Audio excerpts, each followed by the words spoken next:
So again, my name is Javier Botan. I'm superintendent, and I'm glad to be joined here by several of my colleagues that I want to introduce. I think everybody knows Principal Caitlin LeClaire. Wave, Caitlin. And also with us are our director, our executive director of communications and community partnerships, Grace Valenzuela, and Assistant Superintendent Aaron Townsend. So what we wanted to do tonight, and I will talk for a little while, and then we want you to use the Q&A feature, which is at the bottom of your Zoom bar, for you to pose any questions that we'll answer. And Dr. Valenzuela is going to curate that, and we'll tag team answer those to the best of our ability. So don't raise your hand. Instead, please use the Q&A for any questions that you may have. I want to also just start by thanking all of you for being here tonight. We know that it's Friday evening and that there are, so many other things that you would rather be doing. And I'm just grateful for your commitment and willingness to be here and to understand where we are and what you should be looking ahead to. I am always grateful for the engagement of our Portland parents. So thank you. Also thank you for your patience and for your students' patience as we've worked through issues and prepared for this conversation tonight. I also want to thank the community partners that have been a part of sorting through what has been super challenging over the past few days, particularly our friends at Seeds of Peace and Nilotic, who have been working closely with our students, as well as the Portland Police Department that helped us, particularly on Tuesday when we faced the reality of the threats. So tonight, what we want to do is to update you a little bit on the reasons why we went remote and have been remote for the past 3 days, and then also tell you what our plans are for when we return to in-person instruction on Tuesday. So that's our purpose for tonight. And I'm going to start by talking about the reasons why we went remote, and I'm going to back up a little bit further to talk about the student protests that happened at Moore and Lincoln middle schools on May 13th, and really focus on the reasons that motivated our students to decide that they wanted to protest. And so, we've done a significant amount of debriefing with our students at both of those schools and also at King. And I will say that the reasons that I'm going to give you are largely a composite of those, of the sentiment of students at all three of the middle schools. And so there are things that are students feeling that as a school or as a set of schools, we don't do enough to keep students safe when there's real harm being done through bullying, harassment, and discrimination, particularly in the way of racist, homophobic, transphobic, ableist name-calling and slurs. They also have told us that the adults tend to either not believe them or minimize the hurt that these situations cause. And that's particularly true for students of color and LGBTQ plus students. And so in many ways, that by responding in the way that we do, we further victimize them with our responses. And that unfortunately, we, the adults, sometimes also partake in the harm, either by using some of the same words or by, consistently disciplining more harshly students for their transgressions than we do other students, as well as by profiling and targeting them and, consistently not listening to them or really supporting them in their grievances. So I said, we've done a significant amount of debriefing with students at all three of the schools. And, this is my general summary of these, but I think it's important to acknowledge that, when it comes from the mouths of the students, it is patently obvious the amount of harm and hurt and pain that's represented by these grievances. So I know that in my accounting of them, I don't have anywhere near the same level of emotion and pain as the one that you hear from our students. And I'll also acknowledge that these concerns are not, are frankly not new.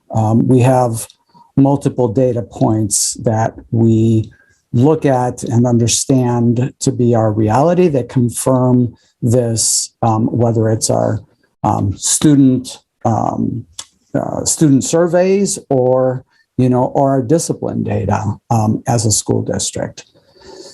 So, we had those protests at Moore and at Lincoln on May 13th. On May 13th, students at King were engaged in what was described as an incredibly positive experience of Culture Day, where students did not feel the need to protest because they were engaged in those really affirmative activities. But the students told us that they would be planning to protest, and they had targeted last Wednesday to do that. We engaged as soon as we learned that with students, and our goal was in a proactive way to understand their concerns, let them know that we had heard those concerns in the other schools, and hopefully working with them to prevent the need to have a protest and instead focus on finding solutions. And so that work was in progress when we experienced the situation that we experienced on Tuesday. And so on Tuesday, as you know, we found two different threats at different times in the day in the same bathroom. And the first one that we found told us broadly that there was someone planning to shoot up the school and also do that during the protest. Subsequently, that same day, after that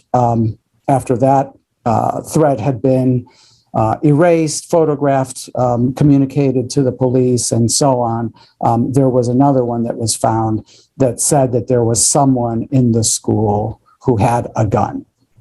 So, on that day, as you know, we put the school into a hold in place. We had a police presence in the school while our team reviewed footage of students going in and out of the bathroom during the time period when the threats were found.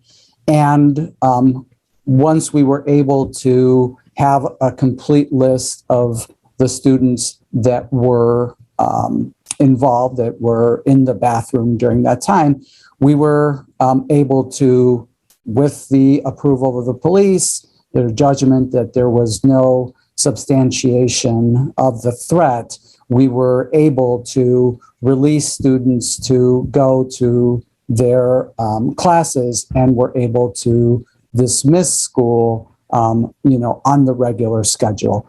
We did, out of, precaution, we did search bags for any student who was known to have gone into the bathroom. And we also asked students who had been in the bathroom whether they had any, whether they had seen the threat and whether they had any knowledge of, students who may have, who may be threatening the school. And, we did have, as a result of that questioning, a couple of additional students that we met with and also searched. And again, in none of those cases, in none of the searches, did we find anything.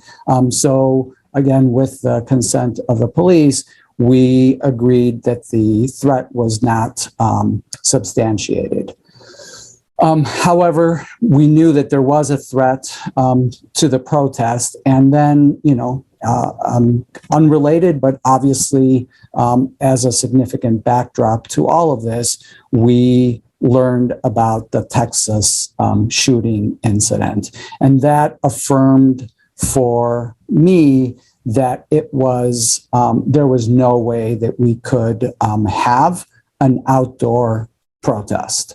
So because we were in the work with students to come up with a viable alternative to that, we decided that what we would do is to continue to be in remote mode until we could work with our students and our facilitators to develop an alternative that would allow us to have our students voice their concerns in a way that helps us to grow our understanding of those concerns and be in a position to address them. And I'm grateful to say that we were able to do that over the last couple of days, and today finalized those plans.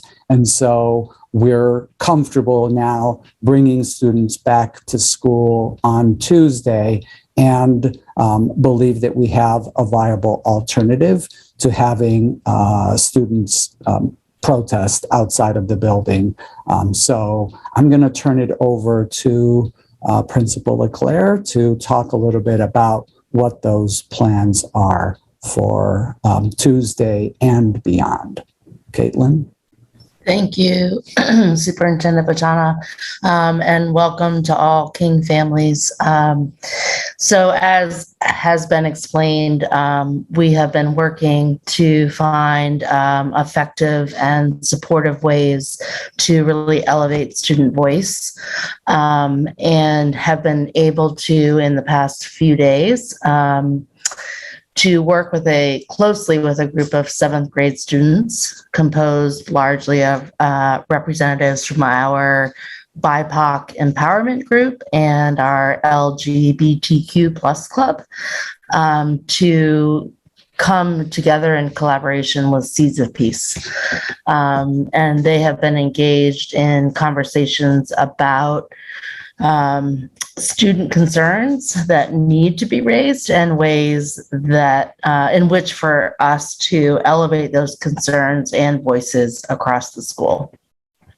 We've been very fortunate with the support of Seeds of Peace to create a plan for crew activities next week, activities that we can implement to close out this school year, and most promising plans for the next school year. So on Tuesday, all of our students will participate in a crew activity that has been developed with the support of Seeds of Peace, but by our student leaders, that will allow for all students to bring voice to something that they want to change or elevate in our school community through the creation of a poster. And those posters will be displayed throughout the entire school for all staff and students to see, engage with, and react to. And throughout the rest of the week, there will be different opportunities, again, through CREW, for students to have input on school-wide structures, specifically like leadership opportunities and clubs that we can incorporate into how we operate next year. Students will also have an opportunity to provide us with feedback on their lived experiences at school and the conditions that help them to feel a sense of belonging, cared for, and to be in a school where their voices are elevated and responded to.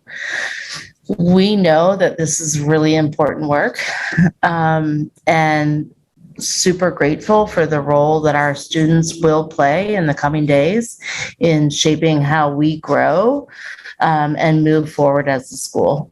And I can say with confidence that I speak on behalf of the entire staff at King, that they are ready to embrace this work, this really tough work, alongside our students, to learn alongside our students, and are committed to being an anti-racist school and a school for all, as Superintendent Botana mentioned. So as the leader of King Middle School, I see this moment with hope. I see this moment as a defining moment where we have the opportunity to listen, to learn, and to respond to our students in a way that they need and absolutely deserve. And we're committed to not just activities in the next few weeks, but opportunities to carry with us into next year and beyond. And we thank you for all of your support in helping to carry that message to your students as we prepare to come back to school next week. Great. Thank you, Caitlin. So now we are going to open it up to Q&A. And so, Grace, will you help to curate, if you can, sort of ask the questions, and then also if you, as you're looking at them, if there are several that are on the same topic, and you can just sort of group them into, a single general question would be great.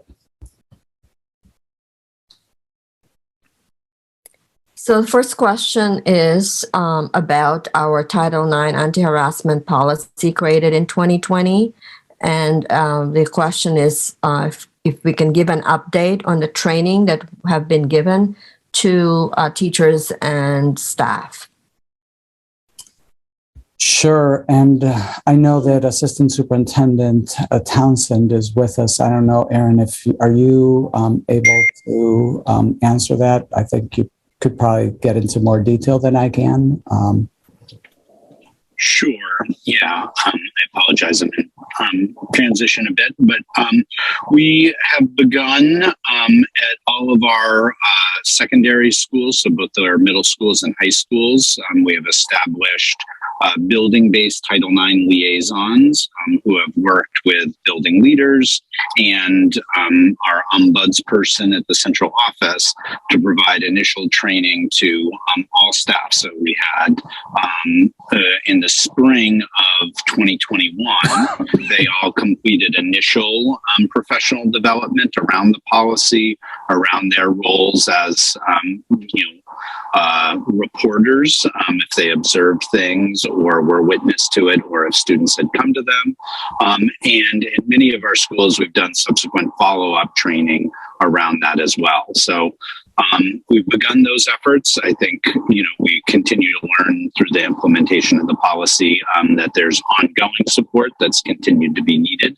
And we have begun at the high school level student rollout and see a real critical need of engaging with students in the middle school level moving forward in a similar way. I would also add that We have launched a PPS Student Speak Up website, which is a user-friendly website that allows for various levels of reporting that are going directly to our staff to be able to follow up on those. And so that's the PPS Student Speak Up website, which is right on our, on the front of our current website. So that's another way in which we've tried to operationalize what we think is a very state-of-the-art anti-harassment policy that the board adopted. We, as Erin mentioned, also in our budget last year, added a central position of ombudsman, which is the person who's doing a lot of that training and also is responsible for overseeing all of the reporting that comes in.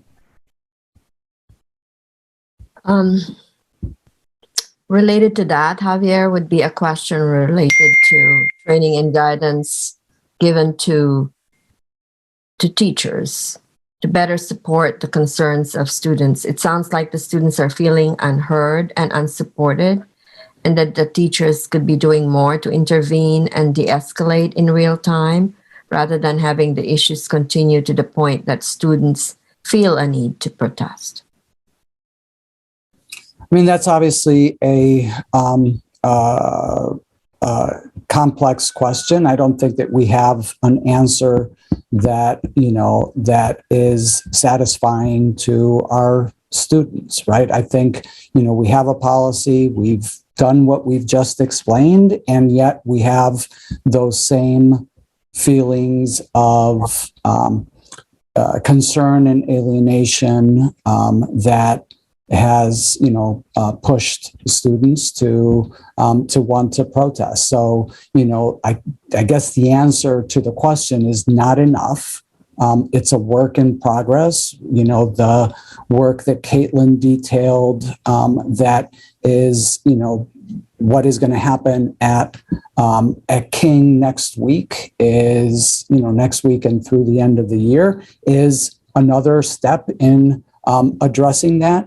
But clearly there is a significant amount of work to do, because if there wasn't, we wouldn't be at this juncture that we've been at. So there are a bunch of questions related to safety and follow up for next week. So is there a plan in place if another threat is made next week? And how can parents be assured that it is safe for the children to go back on Tuesday if it wasn't safe for the past 3 days? So those are, obviously difficult questions. And, I think that, as we said, from the police perspective, they did not believe that there was a substantial, that there was a substantial reason to believe the threat to be credible. So that's what we're going on. In terms of, can we be assured that our students are safe? All I can say is not any less so than we were on Monday. So our safety protocols, our safety practices are the same that were in place prior to the threat. If there is another threat, all of our threats are treated as credible until they are found to not be credible. And that's something that we will continue to do. If there's another threat on Tuesday, if there's another threat on, June 14th, we're going to treat it the same way. We're going to make it, we're going to consider it a credible threat until we're able to be assured that it's not. So this is, we all know what is happening in our country as a whole and in, schools as part of our country where, that level of assurance of safety that we all have a right to demand is something that we know that we can't provide. That, whether we're at the grocery store or whether we're at our elementary school, that there is, no guarantee that somebody with evil intent and the means won't be able to inflict harm. But, any threat that we receive, we will absolutely treat it as it's a credible threat until we know that it isn't. There's also a question related to Seeds of Peace, because you've mentioned that we're working with them and Nilotic. So they want to know if we could speak more about these organizations. And a parent is saying that his child has not been engaged in this group, so wants to know what has occurred in terms of working with students. So Seeds of Peace, many people in this community know Seeds. It's been around for a long time. It works with, its origins is working with trying to bring youth together from Israel and Palestine to begin to build bridges and to, sort of build the ability to have challenging conversations in ways that are positive and proactive. For, a long time that predates my presence in Portland, Seeds of Peace has sort of taken that work that started with students coming from Israel and Palestine and also brought it to students in Portland, across Maine, and subsequently across the country. So there are, in our midst, there are many students who have over the years participated in Seeds of Peace camp and training. And, the core of that work is around building the ability to have conversations about difficult issues in ways that are action-oriented and positive and peaceful. And so, they were one of the groups that we contacted when we started to deal with the protests, to say, we need your help in having these conversations at the middle school level. They've primarily been focused on high school level work. And so this is in many ways something that they've wanted to do, and that we're learning some of this together. The reason that some students were engaged and others weren't is because we had a group of students that we had identified as leaders of the move to have a protest. And those are the students that we have been working with over the past week to be able to get to the place that we are at today. Could you talk more about what will happen if the students walk out or protest next week? So, because we have worked with this, we don't expect that there will be a protest. If we were to have students walk out, those students would be marked absent, parents would be notified, and they would not be allowed to come back into school until such a time as the parents brought the students back.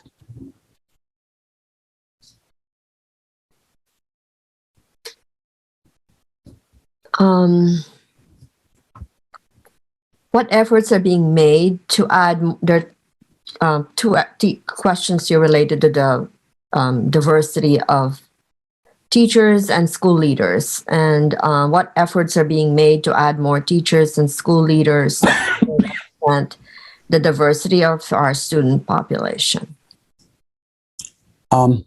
So that has been an area of focus for us as a district. And, I think one of the things that has been most humbling for me from this experience is that those things that we take credit for and believe that are indicative of progress are not experienced in that way by our students. So, last year we had a significant part of our budget was devoted to creating pathways for our BIPOC staff to both increase the number of BIPOC staff and to create pathways for folks that are already in the district to be able to move, whether they're ed techs to be teachers, whether they're teachers to become school leaders. We have tangible progress in those areas. So, as a district, 6 years ago, we were 97% white. We're now about 90% white. But from the perspective of students, they're in essence telling us that's nice, but it's not enough and you're not moving fast enough. So I think that we have made efforts in that realm, but as with, the ability to lodge complaints and, our work to help all of our staff to be more, capable in their response to those things, there's obviously a tremendous amount of work to do, and that's what our students are telling us. And see, the other question here that's in the same thread relates to what we're going to do in terms of the impact of the. I think this is a specific question related to a Cow Island trip, Caitlin, on Friday. So how does any of these impact the trip to Cow Island on Friday? We're going to Cow Island on Thursday and Friday. Our 7th grade students were supposed to in the fall, and things fell apart around that with COVID. And so we're very committed to getting our kids out to Cow on Thursday and Friday of this week. Thank you. Have you identified the student that created the threat? I think I addressed that in my remarks previously. We have not. So related to communication, why did it take 3 days for the information to be shared?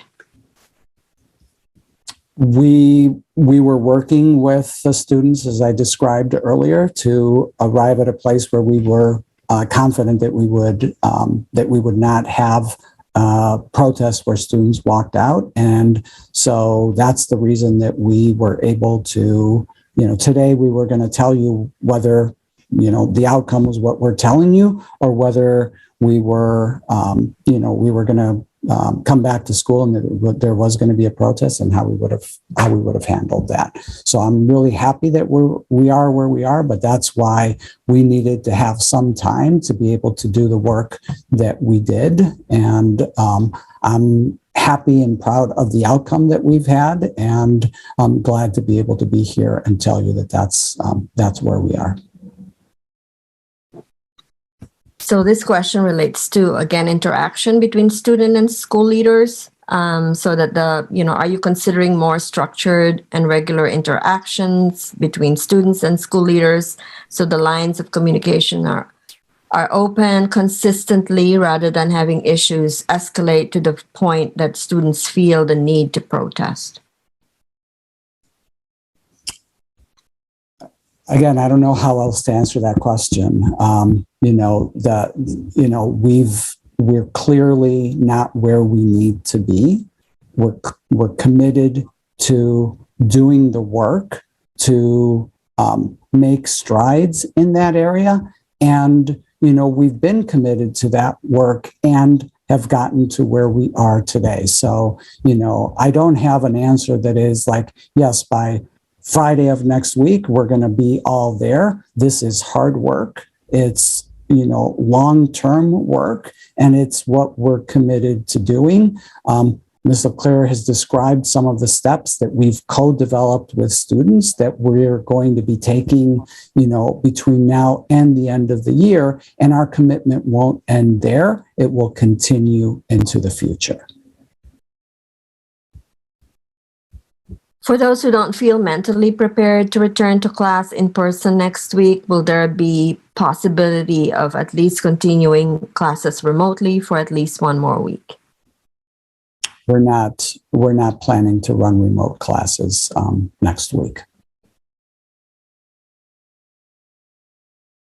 Individual situations should be dealt with Principal Leclerc, but we're not going to be offering a remote option and an in-person option.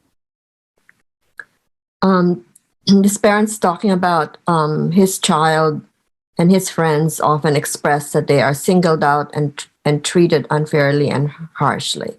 What is the data on disciplinary action at King Middle School? And is that data available for parents to review? Yes, we have that data for all of our schools, and so if anybody wants to request that data, they can request it directly from Ms. Leclerc, or they can get it from my office. And just in general, what I'll say is that across the board, our school district has disproportionate outcomes for discipline with students of color, students who are special education, and students who have disabilities, and students who are English language learners having higher rates of disciplinary encounters with the school. Our data also tells us that, when we ask students, those same students are more likely to report that they feel that they are that they don't belong in school, and that they are less likely to have a meaningful relationship with a caring adult than students who are not in those categories. What are the consequences for students who are being racist? And what if the bullying, the racism happens outside of school and then it's brought inside the school? How does the school address that? So anything that happens outside of the school that's brought into the school is the school's business. So there is no, particularly in this day and age, is a huge issue with social media, where things are said, outside, but they, carry over into the school setting. Obviously, as our policy would suggest, and I am very proud of our policy. Those things are not acceptable and will be dealt with on a case-by-case basis. We are committed as an organization to teaching, and we're committed to restoration. So, the solution should always be sort of case by case, and should be with a bias towards trying to use it as a learning opportunity, and creating a situation where the bullying stops, and some level of restorative restorative interaction is what we strive for. But clearly it's not acceptable to racially be racially biased or derogatory to any student for any particular reason. And what we're hearing from our students is that is not their experience, that they don't experience it as that policy being lived every day in their lived experience. If you haven't identified the offender, the person who wrote the threat, are you going to start backpack checks? How do you know the next time it won't be a threat? Are you going to have school officers in school? We are not going to do backpack checks, and we're not going to have school resource officers in schools. We will engage with the police when we have a threat, And we will escalate our engagement with police when we have credible threats. How can we, as concerned parents, help support, partner with you to ensure a safe community of belonging for all our children?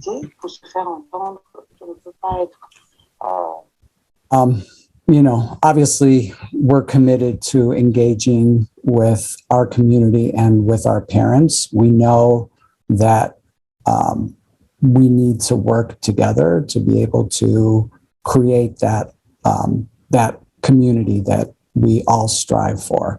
So, our partnership with parents is critical to be able to do that.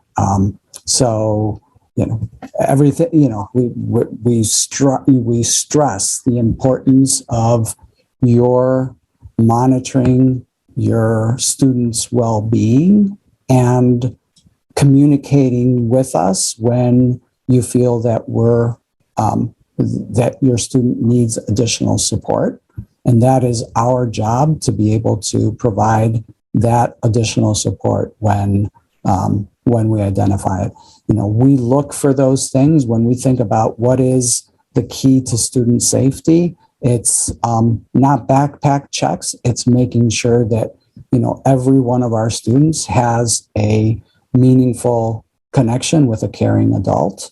And the extent that we're able to accomplish that is when I feel we're safest. And, so that requires all of us working together. If you feel that your child does not have that level of connection with people at school, we need to know about it, and we need to strive to create the right structures and the right relationships to be able to have that be every student's reality in our schools. Javier, can you talk more specifically? Maybe some people were late and didn't hear the specific threat. So with simple words, if you could describe what that threat, if the threat was against the protest or not. There were two threats. The first one was that there was someone planning to shoot up the school and the protest. And then there was another one after that was deleted that said that there was someone in the school with a gun. Those were the threats that we investigated and, did not find any evidence of, and eventually, with the support of the police department, determined that they were not substantial. We didn't know that there were, so there's a number of questions related to the bathroom in terms of bathroom safety. And so, parents not clear that they didn't know that there were security cameras in the school and would like to know more about that.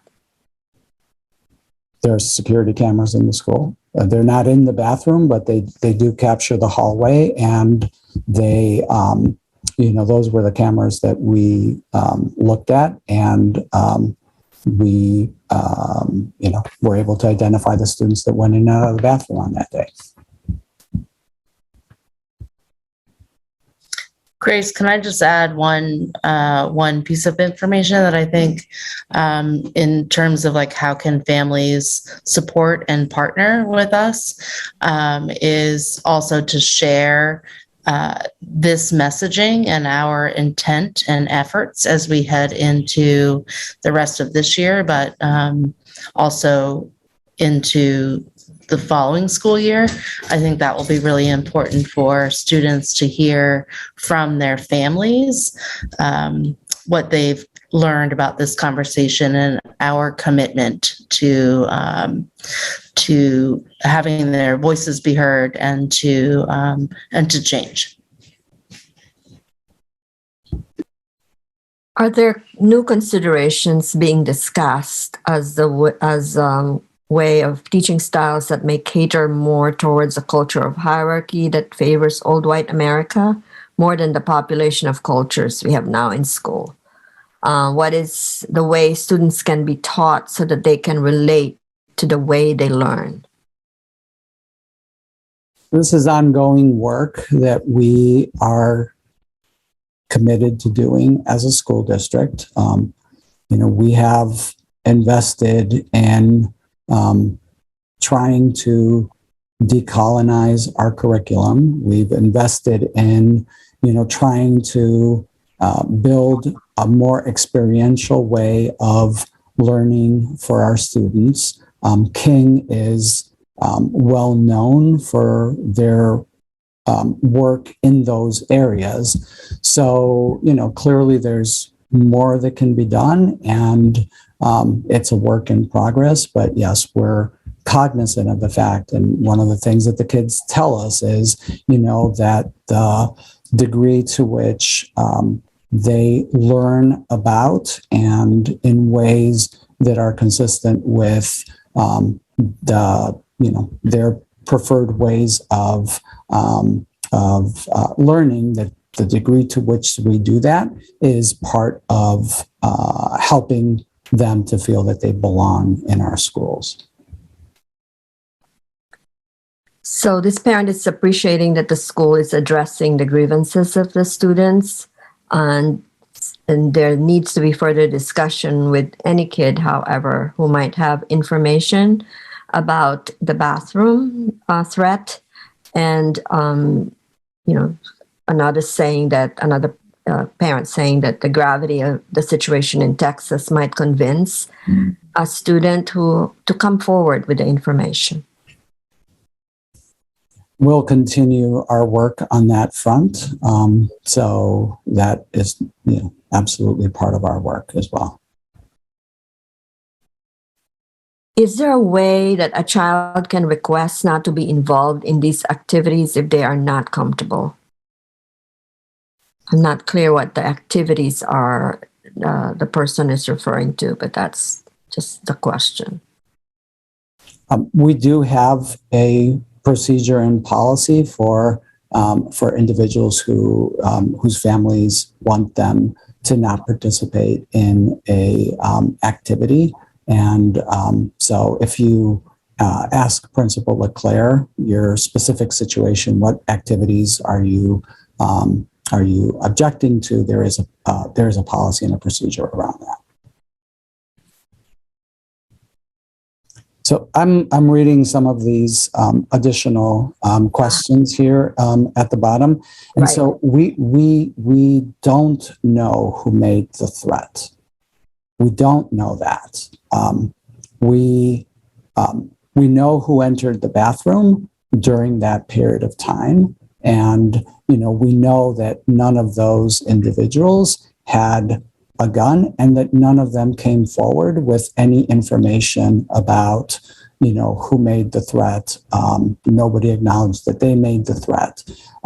We've determined that the threat was not substantiated. It was not substantive. That was done in combination with the police department. So we do not feel that there is any risk at this time from those threats. So that's why we're going forward with allowing students back and continuing to do the work that we set out to do. So, I know that it's with everything that's happening in our country and in our schools today, that it's very hard for anyone to just dismiss any kind of a threat. And we did not dismiss the threat idly. We didn't say like, oh, there's just somebody who decided to write something on the walls. We investigated it to its fullest extent. So, as far as we're concerned, those threats are now gone. Then there's a question about if it was unsubstantiated, why was the decision made to go remote for the rest of the week? And I think we've tried to explain that we wanted to have the time because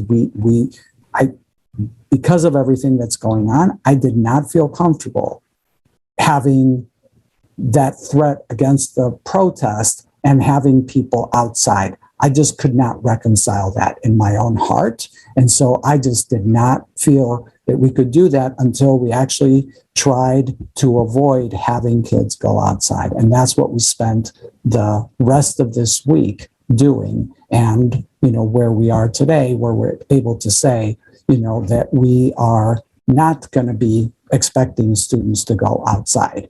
If we hadn't been able to do that, I would have been here telling you that we're not going to let the kids go outside, even though we want to hear from them and we believe that it's important to elevate their voices. We would not be able to allow that because I cannot reconcile that in my own heart. I don't know how else to say that.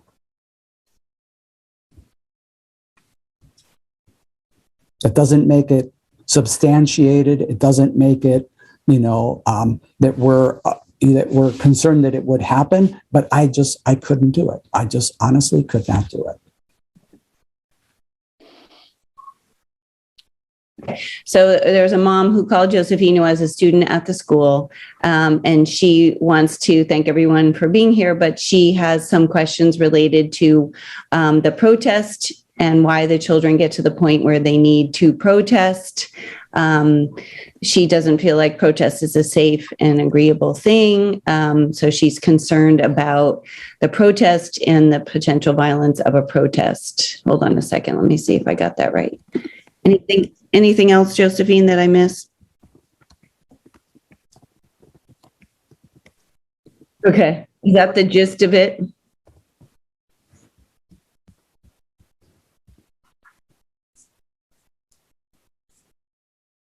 There's a problem of communication that the kids feel that they need to use violence or protesting to get their point across, I think is what the mom is trying to say.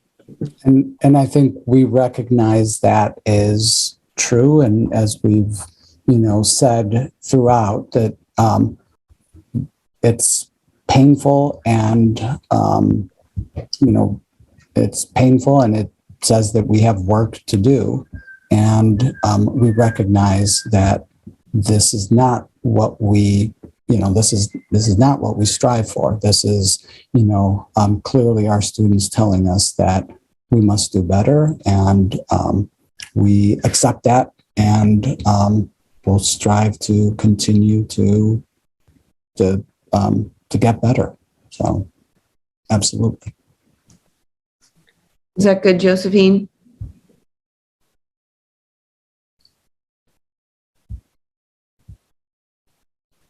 Okay, thank you. Just an appreciation. Thank you for taking this work seriously, for working with those organizations, for including students and helping students learn to speak and listen to their peers and grow their leadership skills. I hope for the King and Portland schools that this opportunity continues to bring peace to all. Thank you. So a number of appreciations. That's nice. Thank you. And there's a question that in here that says if a kid doesn't participate and is then called a racist for doing so, what would you do in that situation? How would you handle it? And I will say that we would handle that in the same way that we would handle, that I described handling incidents of, somebody actually doing something that is racist or homophobic, which is to try to make it a teaching and learning opportunity, because we're a school and, that's what we do. And also, make sure that it stops and make sure that, there's restitution if that's possible.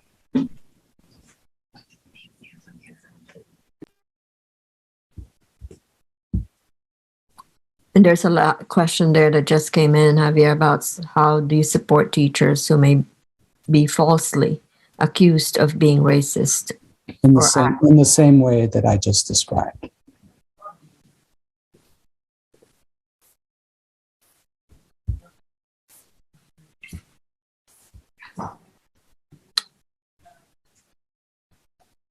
I think we've cleared the deck. Okay.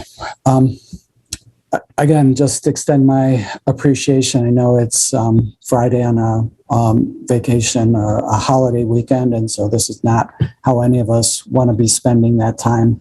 But as always, I'm incredibly appreciative to Portland families for your commitment to making our school system better and to creating the kind of community where, these conversations are, have to happen, and we embrace having these conversations. So clearly, this is a very difficult time in our country, and to add to all of that in a very tangible way is not where we wanted to be, and yet it is where we are. And I know that working together, we can continue to strive to make a better school and a better world. So just thank you.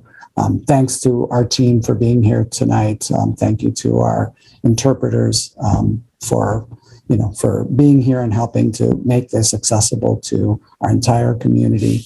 And again, I hope everybody has a great long weekend. Caitlin, it's your school, so why don't you close it? Thanks, Javier. Yes, deep gratitude for everyone that's been here tonight and helped us lean into this tough conversation and tough moment for sure.